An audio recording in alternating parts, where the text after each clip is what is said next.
خواتین و حضرات السلام علیکم۔ پروگرام الیکشن آپ کے ساتھ سید جاوید اقبال آپ کی خدمت میں حاضر۔ آپ کے علم میں یہ بات ہے کہ پاکستان ٹیلی ویژن یہ پروگرام روایت کے مطابق ہے، ہر الیکشن کے زمانے میں یہ پاکستان ٹیلی ویژن سے اس قسم کا پروگرام نشر کیا جاتا ہے، جس میں کوشش کی جاتی ہے کہ وہ تمام سیاسی قائدین اپنی بات آپ تک پہنچا سکیں، اور اس سے کچھ سوال جواب کا سلسلہ بھی یہاں کیا جاتا ہے، جس کی روشنی میں آپ یہ طے کرتے ہیں آنے والے انتخابات میں کون سی بھی آپ کے ووٹ کی صحیح حقدار ہے۔ یہی آج کا سلسلہ رہے گا، اور آج جس بات کو ہم نے یہاں دعوت دی ہے وہ ہے جمعیت علماء اسلام پاکستان۔ ان کے جو قائد ہیں، جو امیر ہیں، مولانا فضل الرحمان صاحب تشریف رکھتے ہیں، اور میں ان سے اپنے مہمانوں کو ملانے کے بعد گزارش کروں گا کہ وہ اپنا منشور پیش کریں، اور پھر سوال جواب کا سلسلہ ہوگا۔ مولانا صاحب کی شخصیت کسی تعارف کی محتاج نہیں ہے، سب جانتے ہیں۔ اس کے علاوہ MMA کے سیکرٹری جنرل بھی ہیں، اور سیاسی اعتبار سے ان کا بڑا چل رہا ہے پاکستان کی سیاسی تاریخ میں، اور یہ بہت بڑے معتبر اور بڑی مستند سمجھی جاتی ہے۔ ہمارے پینلسٹ میں تشریف رکھتے ہیں جناب مجیب الرحمان شامی صاحب، جو کہ اخبارات کے ایڈیٹر ہیں، بہت مانے ہوئے صحافی ہیں، ان کے لیے بھی کیا کہا جائے، سب جانتے ہیں انہیں، انالسٹ بھی ہیں، تجزیہ کار بہت بڑے ہیں، اور ساتھ ہی ساتھ یہ سابق صدر ہیں council of Pakistan news paper editors کے۔ ان کے ساتھ تشریف رکھتے ہیں جناب فرخ سہیل مودی صاحب، ان کے بھی تجزیہ پڑھتے رہتے ہیں، ان کو آپ نے ٹیلی ویژن پہ دیکھا بھی ہے، سیاسی جو تحریکیں چلی ہیں اس ملک میں ان تحریکوں کو انہوں نے بہت قریب سے دیکھا ہے، تو ان کی رائے بھی بڑی مستند اور بڑی قابل احترام ہے۔ ہم گفتگو کا آغاز کرتے ہیں۔ اس میں صورتحال یہ ہوگی کہ میں مولانا صاحب سے گزارش کروں گا کہ وہ اپنے منشور کے جو چیدہ چیزیں ہیں وہ آپ کے سامنے پیش کریں، اور پھر اس کی روشنی میں مولانا صاحب ہمارے جو پینلسٹ ہیں، ہمارے دوست آپ سے سوالات کریں گے۔ آپ ان کے سوالات اور آپ کے جوابات کی روشنی میں ہمارے جو سننے والے، جو آپ کے ووٹرز ہیں، وہ یہ فیصلہ کریں گے کہ آئندہ انتخابات جو 18 فروری کو ہونے والے ہیں قومی اور صوبائی اسمبلی کے، اس کے اندر انہیں کیا فیصلہ کرنا ہے۔ بسم اللہ، اگر آپ اپنا منشور کی باتیں کچھ بتا پائیں۔ بسم اللہ الرحمن الرحیم، وصلی اللہ علی النبی الکریم وعلی آلہ وصحبہ وبارک وسلم۔ میں شکر گزار ہوں PTV کا کہ انہوں نے مجھے اس بات کا موقع دیا کہ میں اپنی پارٹی کے نظریات، اس کے اعتقادات، اس کا منشور اپنے ملک کے عوام تک پہنچا سکوں۔ میری پارٹی ہو یا متحدہ مجلس عمل، یہ ایک مسلسل کردار ہے پاکستان کی سیاست کا، اور قوم ہمیں اپنے نظریات اور خیالات کے حوالے سے جانتی ہے، لیکن بہرحال انتخابات کے موقع پر قوم کو ایک بار پھر یہ فیصلہ کرنا ہوتا ہے کہ وہ ملک کا مستقبل کن کے حوالے کرنا چاہتے ہیں اور کون سی نئی قیادت کو منتخب کرتے ہیں۔ تو ضرور یہ بات قوم کے مد نظر ہوتی ہے کہ اس پارٹی کے نظریات، اس کے آئندہ کے عزائم اور ماضی میں جو ان کا کردار رہا ہے اس پر بھی لوگوں کی نظر ہوتی ہے، اسی روشنی میں پھر ان کے مستقبل پر بھی ان کی نظر رہتی ہے، اور ان سے اسی حوالے سے وہ امیدیں وابستہ کرتے ہیں۔ دیکھیے، میں ایک بڑی واضح سوچ رکھتا ہوں اس حوالے سے کہ ہمارا ملک اسلامی جمہوریہ ہے، اور اس کا اپنا ایک آئین ہے جسے ہم دستور پاکستان کہتے ہیں، کانسٹیٹیوشن کہتے ہیں اس کو پاکستان کا، اور پھر ہمارے اس دستور کو یہ امتیاز حاصل ہے کہ اسے ایک متفقہ آئین کہا جاتا ہے، اور پورے پارلیمنٹ نے 14 اگست 1973 کو متفقہ طور پر اس آئین کو پاس کیا۔ جی، آئین ہمیشہ قوم کے درمیان ایک قومی میثاق کی حیثیت رکھتا ہے، اور ہم آپ کو اس بات کا پابند سمجھتے ہیں کہ ہم آئین کے دائرے میں رہتے ہوئے پاکستان کو بنائیں، اور آئین کے دائرے میں رہتے ہوئے پاکستان کے عوام کو ان کے حقوق دیں۔ دین اسلام، میں سمجھتا ہوں کہ وہی پاکستان کا مذہب ہے، کیونکہ دستور کہتا ہے کہ اسلام پاکستان کا مملکتی مذہب ہے۔ دستور کہتا ہے کہ قرآن و سنت کے منافق کوئی قانون نہیں بنے گا۔ دستور کہتا ہے کہ تمام قوانین قرآن سنت کے مطابق بنیں گے، اور پھر جو عام طور پر مختلف سوالات اٹھاتے ہیں کہ صاحب یہاں پر تو مذہبی فرقے بندیاں ہیں، کس کا اسلام؟ دستور نے اس کو بھی طے کر لیا ہے کہ اسلامی نظریاتی کونسل قائم کی، جس میں ماہرین قانون ہیں، جس میں ماہرین شریعت ہیں، جس میں تمام مکاتب فکر کی نمائندگی ہے، اور جنہوں نے اب تک جتنے سفارشات مرتب کیے ہیں بلکہ مکمل کر لیا ہے اپنی تمام تر جو ایکسرسائز ہے اس کی، وہ یعنی ایک خوش قسمتی ہے اس قوم کی کہ تمام مکاتب فکر کی کونسل کے اندر بھی اس پہ اتفاق ہے، ان سفارشات پہ، کونسل سے باہر بھی تمام مکاتب فکر کا اس کے اوپر اتفاق رہا ہے۔ لیکن حکمرانوں کی یہ کوتاہی کہ انہوں نے عمدن اس سے پہلو تہی کی ہے آج تک، تو ہم یہ ضرور سمجھتے ہیں کہ ہمیں اس تناظر میں پیش رفت کرنی چاہیے، اس کا آغاز کرنا چاہیے، اور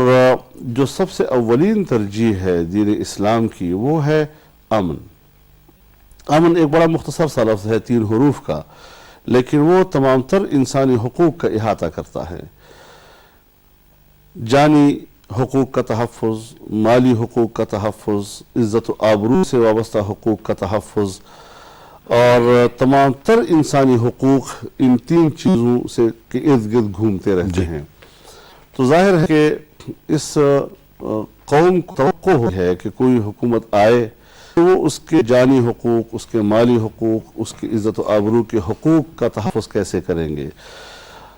ان کے لیے تعلیم کا انتظام کیسے کریں گے، ان کے لیے معاش کا انتظام کیسے کریں گے، ان کی بے روزگاری کو کیسے ختم کریں گے، ان کی جان و مال کا تحفظ کیسے ہوگا، ان کو انصاف کیسے ملے گا۔ یہ ساری چیزیں ہوتی ہیں کہ جس کی توقع عوام کرتے ہیں ملک کی قیادت سے۔ یہ چیزیں ہمارے مد نظر ہمیشہ رہی ہیں، اسی کے لیے ہماری ایک جد و جہد ہے، اور ہم ایک جمہوری جد و جہد پہ یقین رکھتے ہیں، ایک آئین کے اور قانون کے دائرے میں رہتے ہوئے جد و جہد پہ یقین رکھتے ہیں، ارتقائی طور پر آگے بڑھنے کا جو عمل ہے اس پہ ہم یقین رکھتے ہیں، اور خدا کے فضل و کرم سے ماضی میں ہمارا جو بھی نصب العین رہا ہے، جو بھی ہمارا ایک نشان منزل رہا ہے، وہ یہی رہا ہے کہ ہم اس ملک کو حقیقی معنوں میں ایک اسلامیہ بنائیں، حقیقی معنوں میں اس کو جمہوریہ بنائیں۔ یہ تو ایک تصور ہے، ایک نظریاتی تصور جس کو ایک منشور کے طور پر قوم کے سامنے پیش کیا جا سکتا ہے۔ اب معروضی صورتحال کیا ہے؟ ظاہر ہے جی،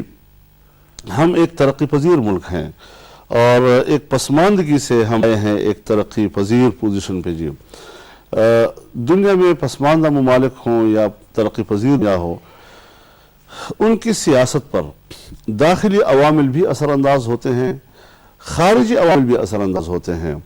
لیکن ماضی میں داخلی عوامل منظر پہ آتے تھے، خارجی عوامل پس منظر میں ہوا کرتے تھے۔ لیکن سوویت یونین کے خاتمے کے بعد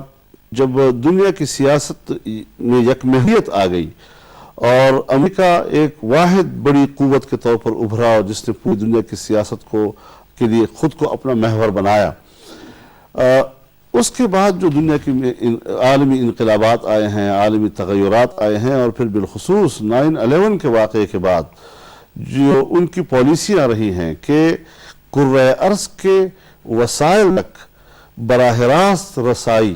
اور اس کے لیے فوجی مہم جوئی، عسکری مہم جوئی،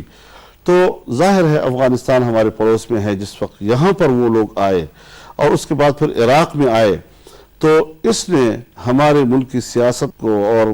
پڑوس کے ممالک کی سیاست کو اس حد تک متاثر کر دیا کہ اب ہمارے لیے مسئلہ آزادی کا ہے، ہمارے لیے مسئلہ خود مختاری کا ہے، اور پاکستان پر ایک دباؤ ہے کہ وہ اپنی مذہبی شناخت کو ختم کرے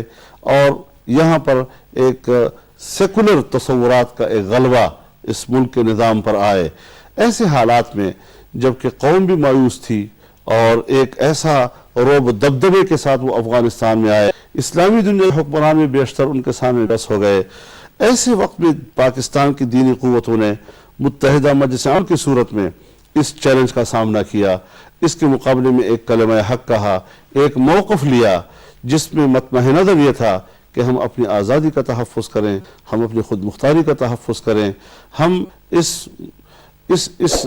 ہدف کو حاصل کریں کہ وہ عالمی ادارے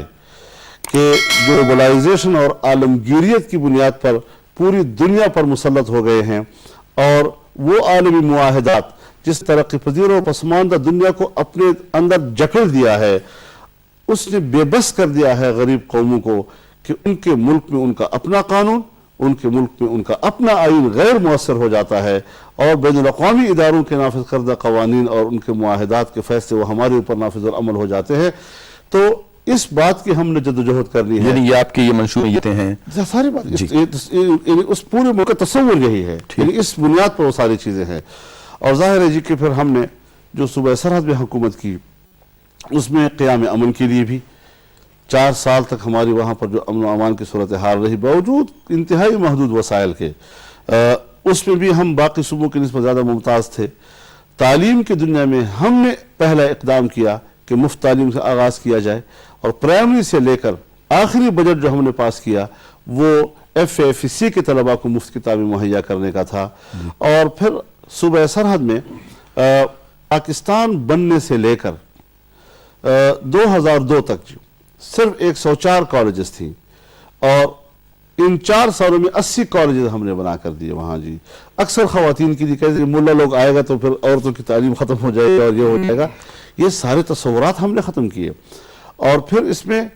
تصور نہیں تھا ساتھ میں کہ خواتین کے لیے بھی کوئی یونیورسٹی ہونی چاہیے، آج وہاں خواتین یونیورسٹی کام کر رہی ہے۔ تصور بھی نہیں تھا کہ وہاں پر خواتین کے لیے کوئی میڈیکل کالج ہونا چاہیے، خواتین کے لیے میڈیکل کالج ہے۔ تمام اضلاع کے ڈسٹرکٹ ہیڈ کوارٹر ہسپتالوں کو A لیول ہسپتال میں تبدیل کر دیا، ان کے جو ایمرجنسیز تھے ان کو مفت بنا دیا، اور تعلیم اور صحت کے شعبے میں ہم نے حساب لگایا سن 88 سے لے کر 2002 تک سالانہ اخراجات جو صوبے میں اس شعبے میں ہوئے ہیں یہ 15 کروڑ سے چلتے ہیں، اور 25 اور 30 کروڑ کے بیچ آ کر رک جاتے ہیں۔ لیکن ان 4 سالوں میں اس چھوٹے سے صوبے نے اور اس کی غریب حکومت جس کو وفاق کی بھی حمایت حاصل نہیں تھی، بین الاقوامی تائید، یعنی آپ کے کہنے کا مطلب یہ کہ ٹریک ریکارڈ جو ہے وہ بہت اچھا ہے۔ میں بتاتا 1 ارب اور 30 کروڑ سے ہم سالانہ اخراجات بڑھا گئے جی۔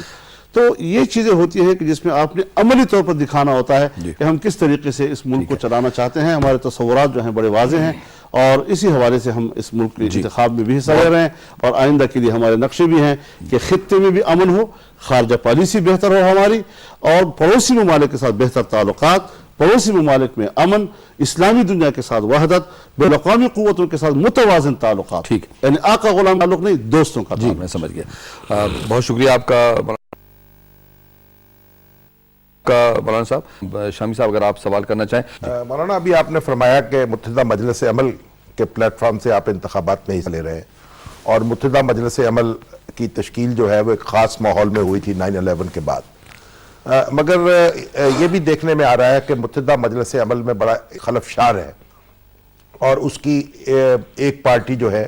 اس نے انتخابات کا بائیکاٹ کر رکھا ہے۔ تو کیا آپ توقع رکھتے ہیں کہ اس کے باوجود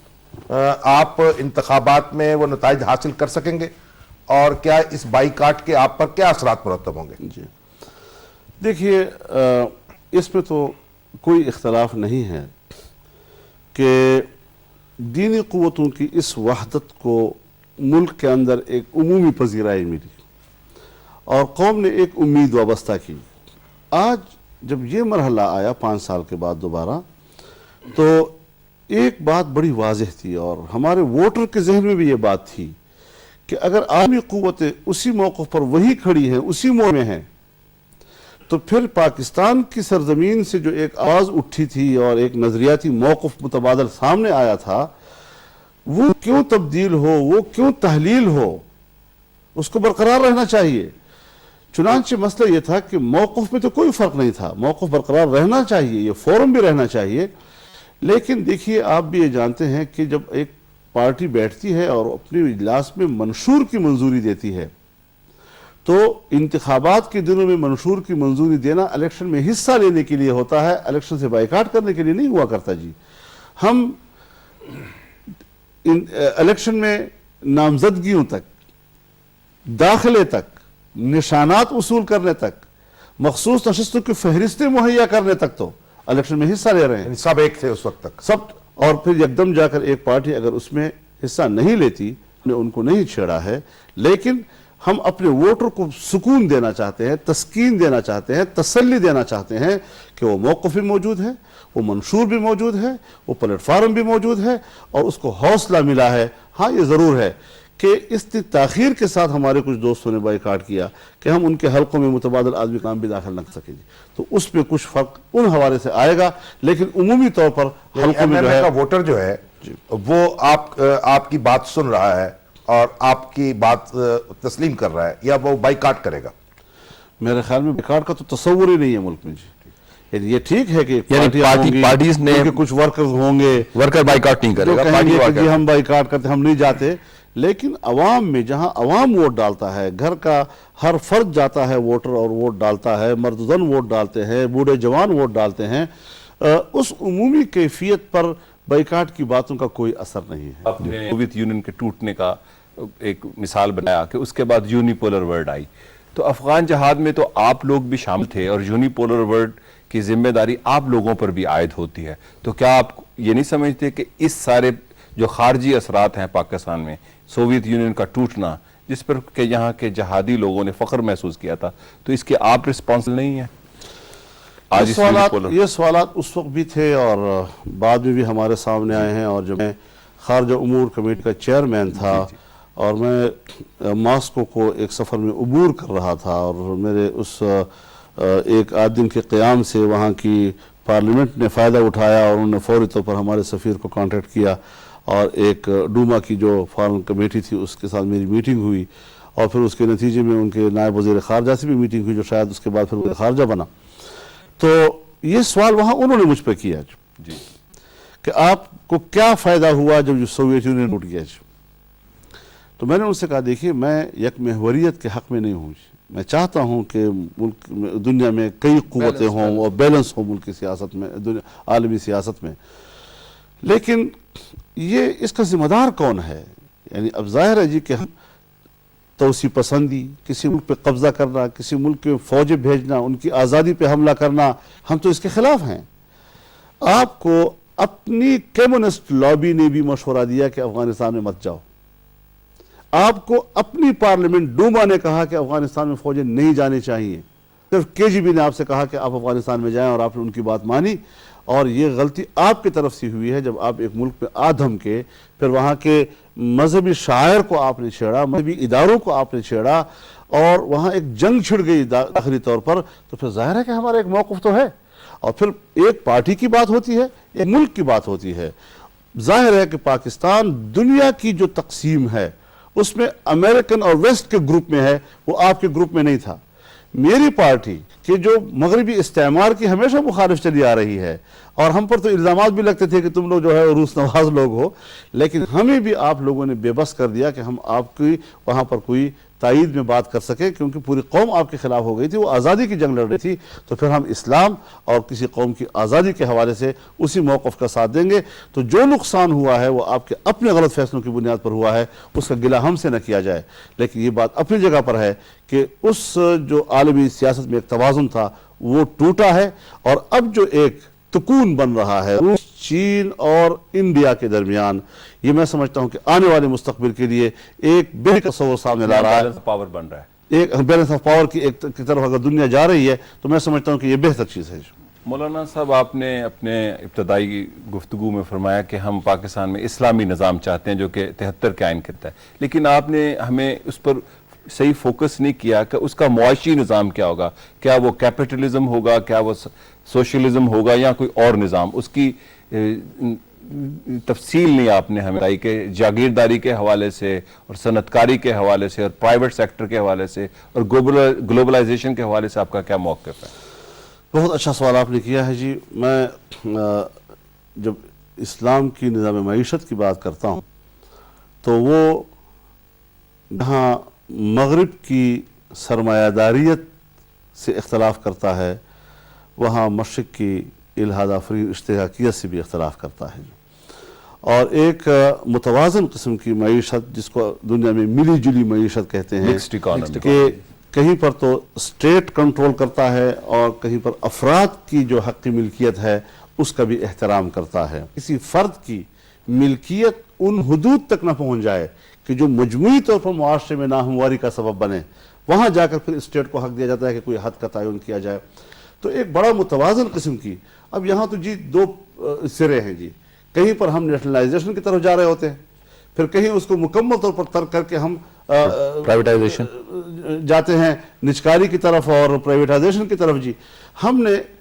دنیا کو سامنے رکھتے ہوئے اس کی پیروی کی ہے, خود اپنے مفادات کو اور اپنے دین متین کی رہنمائی حاصل کرنے کو ہم نے ترجیح نہیں دی ہے. ہم سمجھتے ہیں کہ ہمارے معاشی فیصلے ہمارے مفادات کے تابع ہونے چاہیے. یہاں پر نجکاری کی بنیاد پر وہ ادارے جو منافع بخش ہیں ریاست کے لیے, ان کو بھی ریاست کے ہاتھوں سے کھینچ کر نجی ہاتھوں میں دیا جا رہا ہے. ظاہر ہے اس سے ایک طبقاتی فرق دوبارہ جنم پائے گا. ایک بڑا طبقہ جو پیسہ بہت پاکستان میں آئے گا لیکن بڑے طبقے میں جائے گا, اور بڑے پیسہ ہونے کے باوجود آپ کا غریب طبقہ جو ہے وہ انتہائی پریشان رہے گا, جس طرح کہ آج کل ہے. آپ ایک نئے نظام پر سوچ رہے ہیں کہ ہم غریب کے لیے کوئی کارڈ بنائیں, تو یہ چیزیں جو ہوتی ہے جب آپ کارڈ بنائیں گے تو ایک تقسیم آ جائے گی کہ یہ پاکستان کا غریب طبقہ ہے اور یہ پاکستان کا بڑا طبقہ ہے. جی تو اس طرح ہم طبقاتی نظام کی طرف جا رہے ہیں جو کبھی بھی اسلام کا منشا نہیں ہے, اسلامی نظام معیشت کا منشا نہیں ہے. جی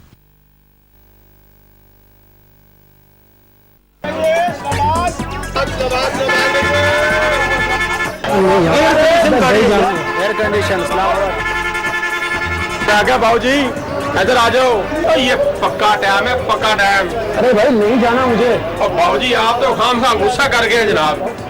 ارے بھائی یہ غصہ مولانا, یہ افغانستان کی جو صورتحال ہے جس کے پاکستان پر اثرات مرتب ہو رہے ہیں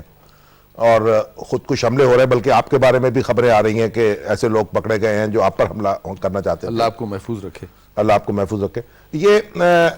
آپ کیا سمجھتے ہیں؟ لیکن ایک طرف آپ ایک زمانے میں آپ نے یہ کہا تھا کہ افغانستان کا جو مسئلہ ہے اس کی جو حل کی چابی ہے وہ آپ کے پاس ہے اور آپ اس میں کوئی کردار ادا کر سکتے ہیں, اور مختلف جو غیر ملکی سفارتکار ہیں وہ آپ سے ملتے بھی رہے ہیں اس حوالے سے. تو کیا آج بھی آپ یہ محسوس کرتے ہیں کہ آپ اس سلسلے میں کوئی بنیادی کردار ادا کر سکتے ہیں؟ شامی صاحب آپ بالکل ایک آج صحافیانہ سوال کر رہے ہیں. وہ تو سوال ان کو ایک تو کرنا ہے. بنیادی بات یہ ہے کہ مجھے کہیں سے بھی تھریٹ نہیں ہے, بڑی واضح طور پر میں کہنا چاہتا ہوں. یہ باتیں کیوں پھیلائی گئی ہیں, کس طرح پھیلائی گئی ہیں, بہرحال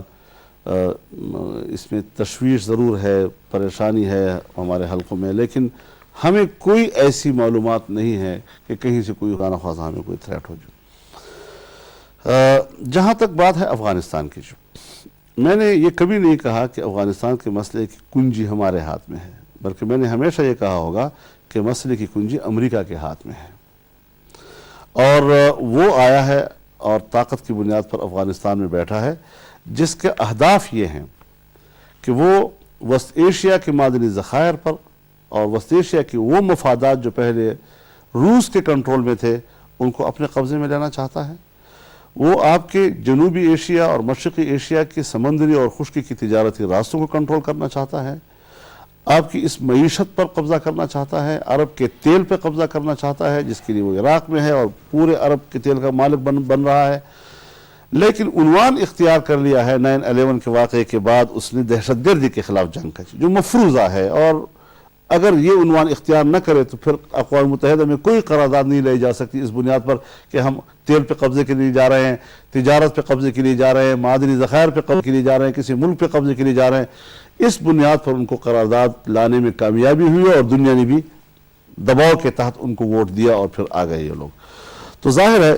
کہ ایک چیز تو کم از کم واضح ہے کہ 6 سال جو گزرے ہیں, اور میں نے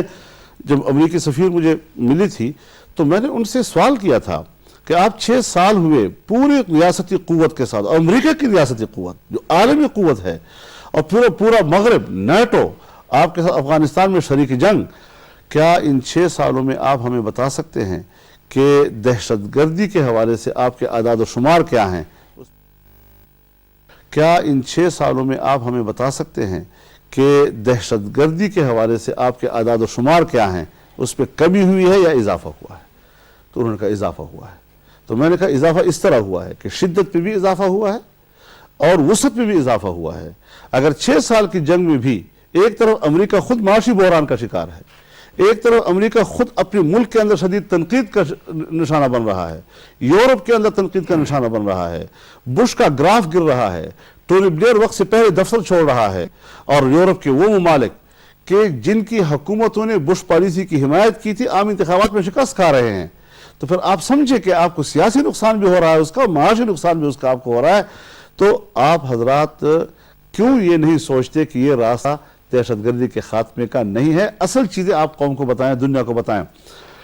ظاہر ہے انہوں نے کہا کہ اس میں کوئی شک نہیں ہے کہ جنگ میں بھی اضافہ ہوا ہے، شدت میں بھی اضافہ ہوا ہے، اور اس بات پر غور بھی کیا جا رہا ہے کہ اب اس مسئلے کا کیا حل نکالا جائے. لہٰذا جب تک آپ ایک فریق، اصل فریق کو فریق تسلیم نہیں کریں گے، ان سے بات چیت نہیں کریں گے، ہم نے ہمیشہ اس بات کی حمایت کی ہے کہ مذاکرات سے مسائل حل کیے جائیں. ان تنازعات کا سیاسی حل تلاش کرو، مثبت حل تلاش کرو، طاقت کے ذریعے سے. آخر 21ویں صدی ہے جس کو کہتے ہیں کہ علم و ہنر کے اوج کمال کا دور ہے. یہ کیسا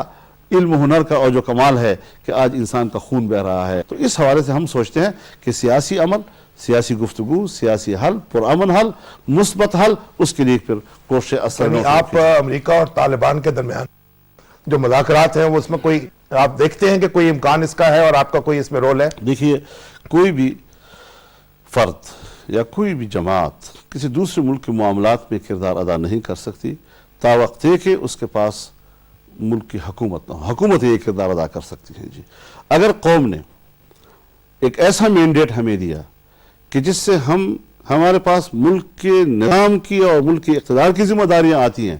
تو پھر ہمارے اندر خود اعتمادی ہے کہ ہم دنیا کے معاملات کو بہتر بنانے کے لیے اور اپنے ملک کے گرد و پیش کو بہتر بنانے کے لیے کوئی کردار ادا کر سکیں. تو ظاہر ہے سوچ تو ہے ہماری. ہم جب سیاست میں ہیں اور ہم جب الیکشن میں ہیں اور جب ملک کی سیاست کی اعلیٰ ترین ذمہ داریوں کے لیے ایک جدوجہد کر رہے ہیں، تو ہمارے اندر خدا کے فضل و کرم سے یہ خود اعتمادی بھی ہے کہ ہم ایسے معاملات میں کوئی کردار ادا کر سکیں. کامیابی اور ناکامی اللہ کے ہاتھ میں. آپ وزیر اعظم اگر بن جائیں تو پھر یہ کام کریں گے؟ میرے خیال میں یہ جو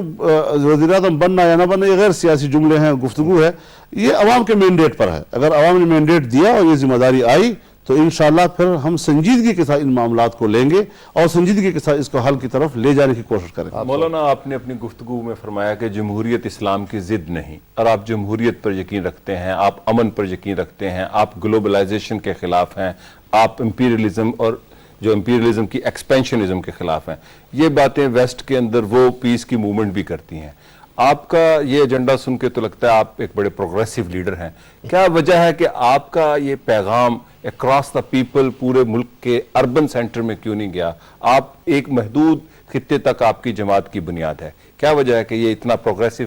میسج لوگوں تک کیوں نہیں پہنچ پایا آپ؟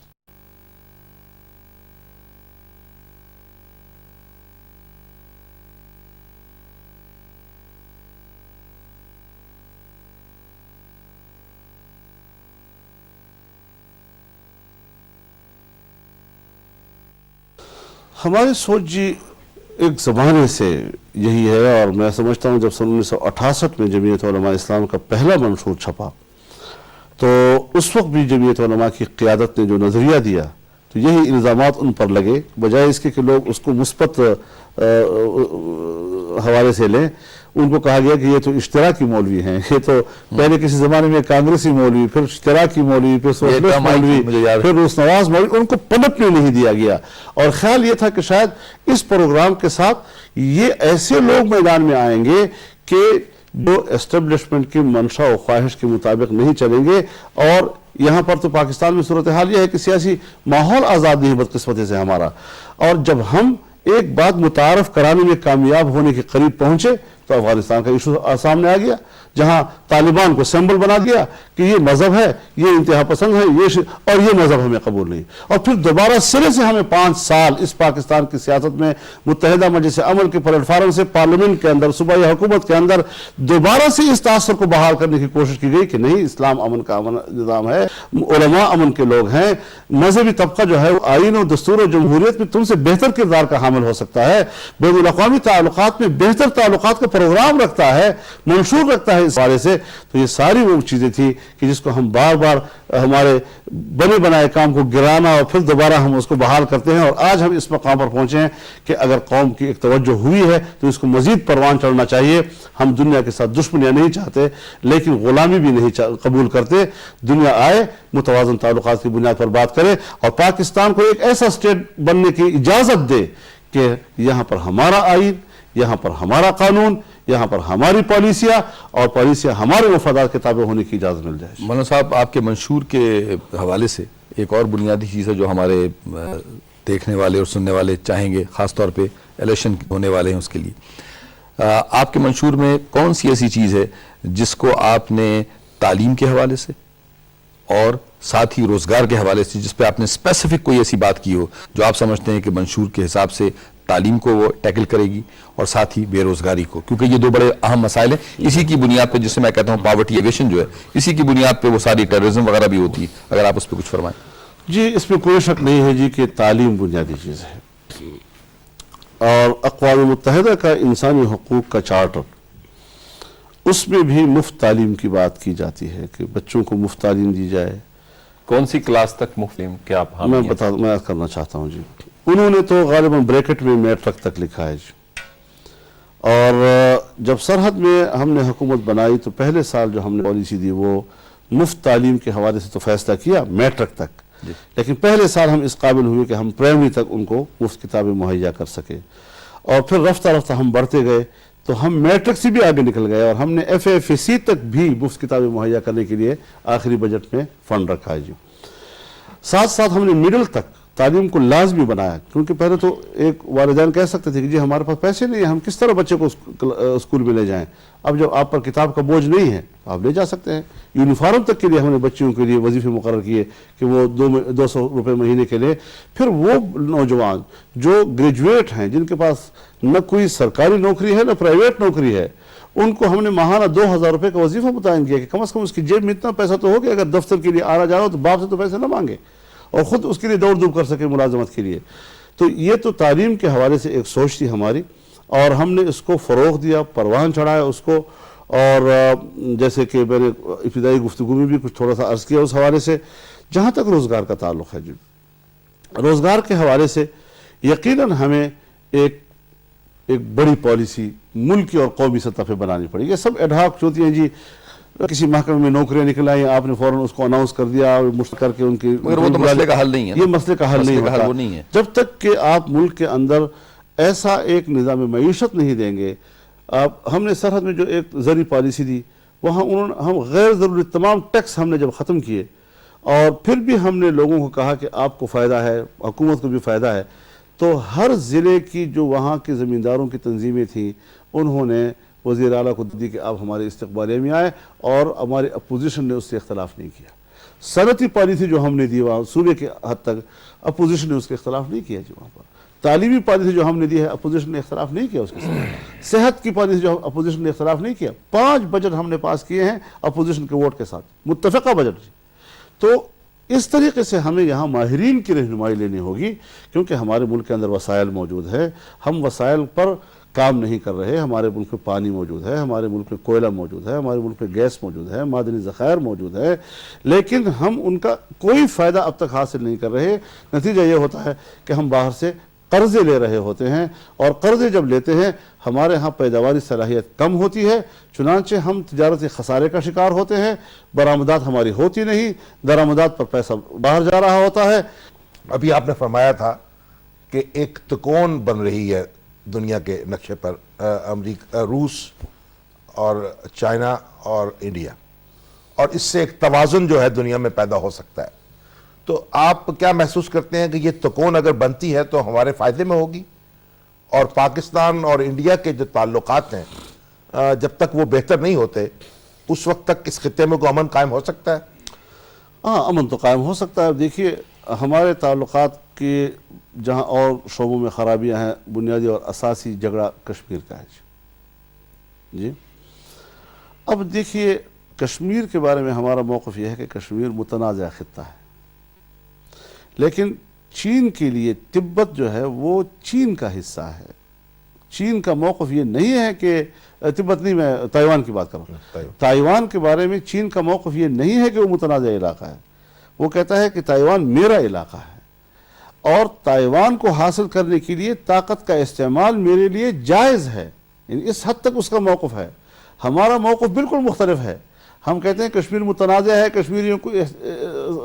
استصواب رائے کا حق دیا جائے، وہ تو اس کے لیے طاقت استعمال نہیں کر رہا، سپر طاقت ہونے کے باوجود۔ ہم نے 3 جنگیں لڑ لی اور 3 جنگیں لڑ کر بھی ہم نے ملک گنوایا۔ تو ایسی طاقت کا استعمال، طاقت کے پیمانے کو دیکھنا چاہیے۔ طاقت کے استعمال ایک ہے طاقت کا حصول، ایک ہے طاقت کا استعمال۔ طاقت آپ حاصل کرتے جائیں لیکن طاقت کے استعمال میں احتیاط ہونا چاہیے۔ رب العالمین بھی فرماتے ہیں کہ وَأَعِدُّوا لَهُمْ مَا اسْتَطَعْتُم مِّن قُوَّةٍ، کہ آپ دشمن کے لیے اپنے طاقت میں بڑھائیں، تیار کریں، لیکن استعمال کے لیے یہ نہیں فرمایا کہ تُقَاتِلُونَ بِهِ عَدُوَّ اللَّهِ وَعَدُوَّكُمْ، کہ آپ ان کے ساتھ پھر لڑیں اس کی بنیاد پر۔ فرمایا تُرْهِبُونَ بِهِ عَدُوَّ اللَّهِ وَعَدُوَّكُمْ، تاکہ تمہاری دھاک بیٹھی رہے ان کے اوپر جی۔ لہٰذا مذاکرات اور گفتگو اس وقت دنیا کی سیاست کی ضرورت ہے۔ کیا وجہ ہے کہ وہ کشمیر جس کے لیے اتنی بڑی قربانیاں ہم نے دی ہیں اور ہم پاکستان کا موقف کو جائز سمجھتے ہیں، صحیح سمجھتے ہیں، کشمیریوں کے حق کو جائز سمجھتے ہیں، کل ہم اس کے لیے بڑے تیز و تند باتیں کر رہے تھے، آج ہم نے وہاں پر خاموشی ظاہر کر دی۔ کس بنیاد پر؟ تو اگر ہم دنیا کے دباؤ کے تحت خاموشی ظاہر کر سکتے ہیں تو کبھی کوئی اپنے مفاد کو بھی دیکھ کر اور خطے کی ضرورت کو دیکھ کر بھی تو ہم ایک رائے قائم کر سکتے ہیں۔ لہٰذا اگر یہ صورتحال بنتی ہے، میں اس میں ایک نکتہ آپ کو بتانا چاہتا ہوں جی، اگر انڈیا کے ساتھ پڑوسی کی بنیاد پر ہم اختلافات کو مذاکرات کے ذریعے طے کرنے کی طرف بڑھتے چلے جائیں اور پھر اس کے بعد دنیا کا دباؤ بھی آئے گا اس معاملے پر کہ جی مسئلہ حل کرو جی، پھر چائنا آپ کا دوست ہے، اگر وہ اس اتحاد میں ہے تو پھر آپ کا دوست ہے، آپ کو اس کا فائدہ ملے گا۔ جہاں تک روس کی بات ہے، جب میں فارن افیئر کمیٹی کا چیئرمین تھا اور میں نے وہاں پر ان کے 3 گھنٹے کی میٹنگ کی تھی، اس میٹنگ میں میری اچیومنٹ کیا تھی، میں نے کیا حاصل کیا اس میں؟ انہوں نے واضح طور مجھے کہا 3 گھنٹے کی بحث کے بعد کہ ہم آپ کے مقابلے میں انڈیا کے ساتھ ہیں، ہم فریق ہیں آپ کے مقابلے میں،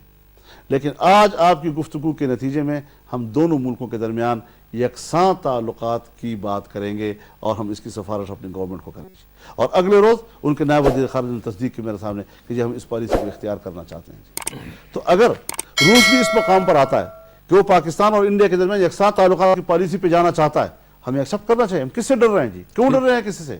ہمیں اپنا مفاد عزیز ہونا چاہیے۔ تو اس خطے میں اگر انڈیا سے بھی ہمارے تعلقات میں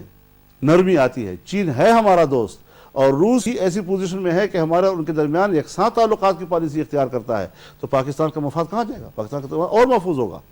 لہذا ایسی چیز اگر دنیا میں آتی ہے تو پاکستان کے بھی مفاد میں ہوگی اور امت مسلمہ اور ترقی پذیر دنیا کے مفاد میں ہوگی۔ چونکہ پاکستان ایک وفاق ہے 4 صوبوں کا، تو پاکستان میں ایک بڑا پرانا مسئلہ ہے صوبائی خود مختاری کا، اور آپ کی جماعت صوبہ سرحد اور بلوچستان میں ایک بڑا اثر رکھتی ہے۔ آپ کی جماعت کا آج کے معروضی حالات میں صوبائی خود مختاری کے حوالے سے کیا تصور ہے؟ میں سمجھتا ہوں کہ صوبوں کو زیادہ سے زیادہ اختیار ہونے چاہیے۔ یہ جو کرنٹ لسٹ ہے، کنکرنٹ لسٹ، اس کو ختم کرنا چاہیے۔ جو 14 اگست 1973 کو وعدہ کیا گیا تھا کہ ہم صوبے کو مزید حقوق دے دیں گے، وہ واپس لے لیے جاتے ہیں۔ تو صوبوں کو جتنی زیادہ اختیارات دیے جائیں گے، آپ کے ملک میں قومی تعصبات کا مسئلہ حل ہوگا، صوبوں کے درمیان محرومیتوں کا سوال ختم ہوگا، ان کے پاس اپنے وسائل ہوں گے اور وفاق پر بوجھ کم ہوگا۔ وہ ملک کو طاقتور بنانے کا کردار ادا کر سکے گا، وہ بین الاقوامی دنیا کے ساتھ اپنے تعلقات کے حوالے سے بہتر طور پر اب توجہ مرکوز کر سکے گا۔ بین الاقوامی تجارت ہو، بین الاقوامی تعلقات ہوں تو خارجہ پالیسی، آپ کی کرنسی، آپ کی دفاع اور بیرونی تجارت، یہ مرکز اپنے پاس رکھے اور اس کا اپنا حصہ بھی لے،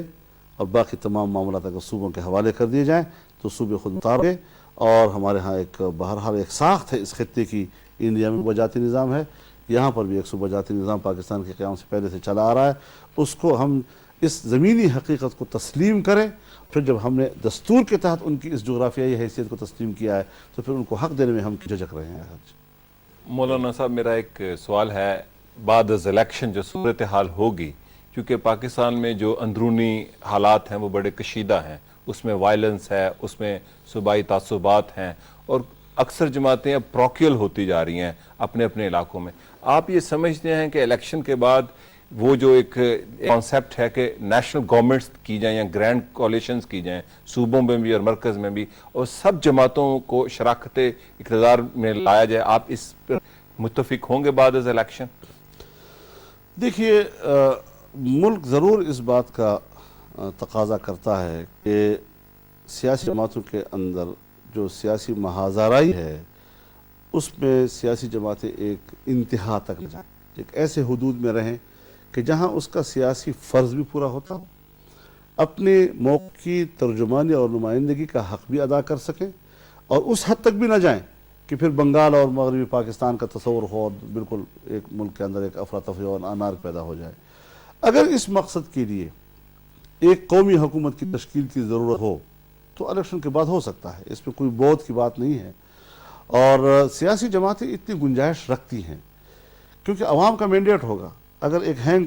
پارلیمنٹ آئے گی، معلق اسمبلی ہوگی، حکومت نہیں بن سکے گی، تو اگر سیاسی لوگ جو ہیں نرمی نہیں دکھائیں گے، کچھ گنجائشیں جو ہیں نہیں نکالیں گے، تو پھر کس طریقے سے یہ اسمبلی چلے گی؟ تو ٹوٹ جائے گی۔ تو عوام ایک کرب سے گزریں گے، ایک مشکل اور تکلیف سے گزریں گے۔ ہمیں تدریجی طور پر بہرحال ایک مکمل جمہوریت اور ایک مکمل پارلیمنٹ کی بالادستی، ایک مکمل آئین کی منزل تک جانا چاہیے، اور اس کے لیے میں گنجائشیں رکھ کر اور وسعت ظرفی کے ساتھ ہمیں آگے بڑھنا چاہیے۔ میں سمجھتا ہوں کہ صرف انتہا پسندی اس کو نہ کہا جائے کہ اگر ایک مولوی سخت بات کرتا ہے تو وہ تو ہوئی انتہا پسندی، اور اگر اس کے علاوہ کوئی قوت جو ہے وہ کسی سیاسی معاملے میں بے لچک رویہ اختیار کرتا ہے تو وہ پھر بھی ماڈریٹ ہے، اور وہ پھر بھی بڑا سیکولر ہے، وہ وسیع نظر ہے، وہ بھی تنگ نظری کہلائے گا، وہ بھی انتہا پسندی کہلائے گا۔ لہذا ہم تمام جماعتوں کو یہ اپیل کریں گے کہ ملک جن حالات سے گزر رہا ہے، جس تشویشناک صورتحال سے ہم گزر رہے ہیں، صوبوں کے درمیان باہمی اعتماد کی فضا پیدا کرنا، سیاسی طور پر جو تلخیاں ہیں اس میں کمی پیدا کرنے کی ضرورت ہے، اور قوم کو اپنے موقف پر آمادہ کرنے۔ لیکن یہ سب باتیں الیکشن کے بعد ہیں، دیکھیں عوام کیا مینڈیٹ دیتے ہیں، جو بھی مینڈیٹ ملے گا فیصلے باہر الیکشن کے بعد ہی ہوں۔ انتخابات سے آپ کی توقعات کیا ہے اپنے حوالے سے، ایم ایم اے کے حوالے سے؟ متحدہ مجلس عمل بہرحال ایک اہم سیاسی قوت کے طور پر ایوانوں میں ہوگا، صوبوں میں ہوگا انشاءاللہ العزیز، جسے ملک کی سیاست میں نظر انداز نہیں کیا جا سکے انشاءاللہ العزیز۔ مولانا صاحب آپ کا بہت بہت شکریہ، وقت چونکہ کم ہے لہٰذا ہم اس میں زیادہ وقت نہیں لے سکتے۔ شامی صاحب آپ کا، فاروق آپ کا بہت بہت شکریہ۔ خواتین حضرات، آپ نے یہ گفتگو سنی، مولانا صاحب نے اپنی جماعت کے حساب سے اور جو منشور ہے وہ آپ کے سامنے پیش کیا، سوالات بھی میرے ساتھیوں نے کیے، اس کے جوابات مولانا صاحب نے دیے۔ اس میں ظاہر ہے کہ وہ جوابات آپ کو ملے ہوں گے، اور ان سوالات کی روشنی میں جو آپ کے ذہنوں میں ہوں گے، جو ہمارے ایک پینلسٹ نے پوچھے ہیں۔ ایک بات کا خیال رکھیے گا کہ آئندہ آنے والے انتخابات میں ہم اکثر قومی سطح پہ جب ہم اپنی محفلوں میں بیٹھتے ہیں تو ہم اپنے حقوق کی بات بہت کرتے ہیں۔ میرا خیال یہ ہے کہ حقوق ذمہ داری کے بغیر کوئی معنی نہیں رکھتے۔ ایک ذمہ داری آپ پر بھی ہے، ہم پر بھی ہے، ہم سب پہ ذمہ داری ہے، اور وہ یہ ہے کہ ووٹ ضرور ڈالے جائیں۔ آپ ضرور جائیے گا اور اس گفتگو کی روشنی میں اور اپنے ضمیر کی روشنی میں اپنے ووٹ کا صحیح استعمال کیجیے گا۔ اجازت دیجیے، خدا حافظ۔